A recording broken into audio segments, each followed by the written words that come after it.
right now. So I also made an app for Android. Let me just open it up. As you'll see, I used Unity, similar to some other guys in intermediate, but I published it for Android.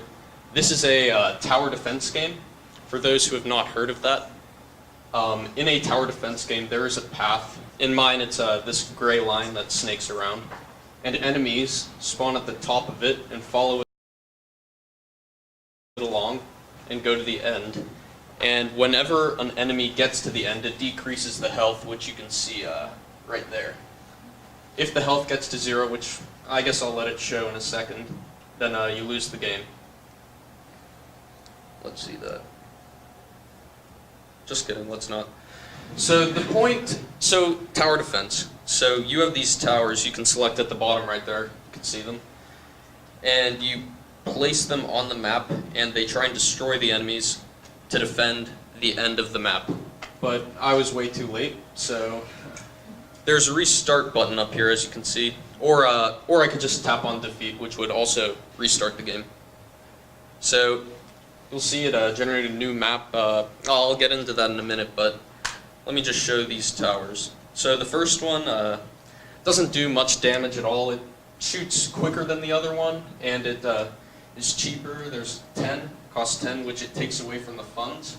Every time you kill an enemy, your funds increase, so that's how you're able to build more towers.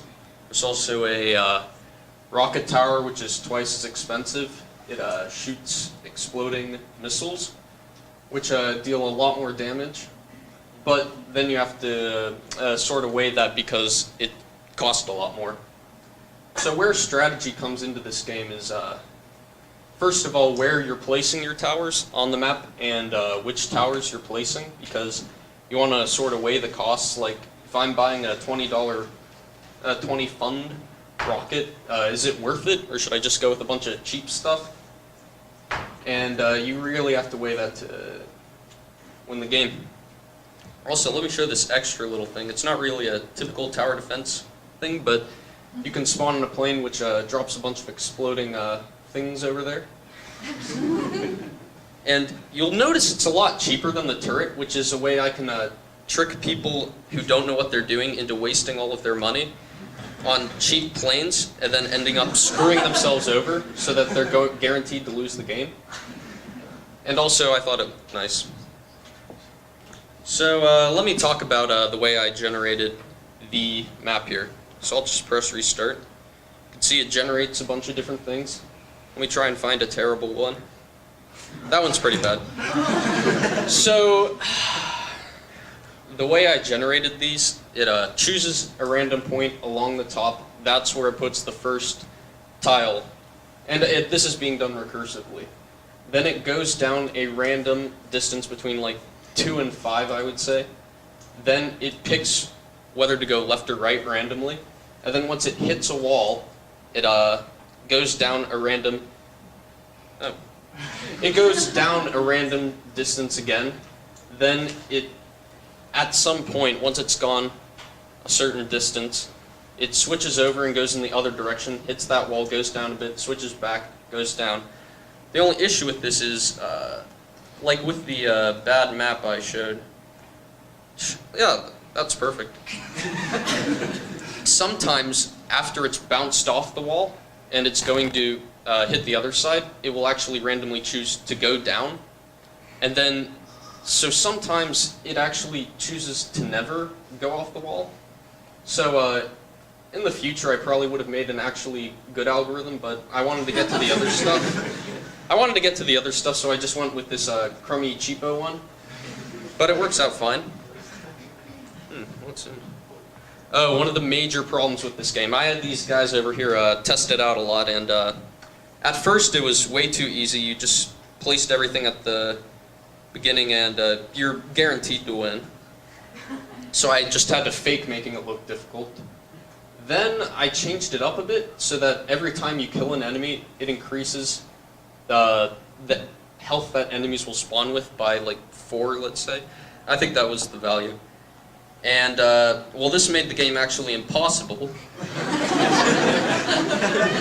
So then I spent probably like 5 hours breaking my brain trying to get the perfect balance, because it wasn't like that crummy algorithm I did. I couldn't just brute force it. It's an art. You have to balance all the values perfectly to get the perfect progression of game. So eventually, now, if you play, it looks pretty easy right now, but I can guarantee you I played through this a number of times, and, what is it? Oh, yeah. So, slowly over time, their health is increasing, as you may notice, and they're going to be able to make it farther and farther along the track, so I'm going to be forced to place more. But it doesn't force me to place more too quickly, and I can't place so many that I'm just overpowered. So now it's actually a playable game, which is pretty nice. And one thing that I'd like to change is, well, you can see in the background there's some sand, and this plane sort of looks like a desert bomber plane. And I would have liked to get the whole style of the game all together to make it all deserty. I've even got a button up here that plays some sandstorm-themed music, but I mean, I'm not going to get into that. I don't know what the speakers here will do. Should I do it? Do it? Yes? All right.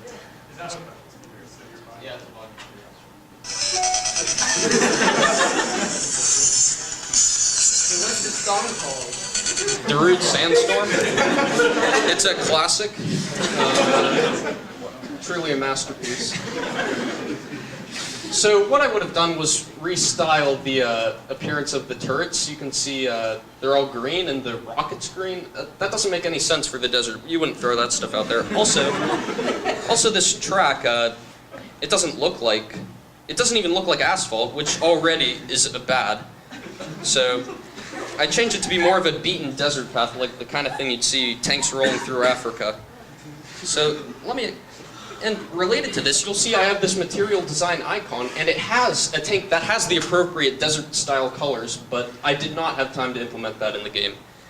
So overall, it's a playable game, pretty fun, pretty good, but the styling is weak, so that needs work. All right, thank you.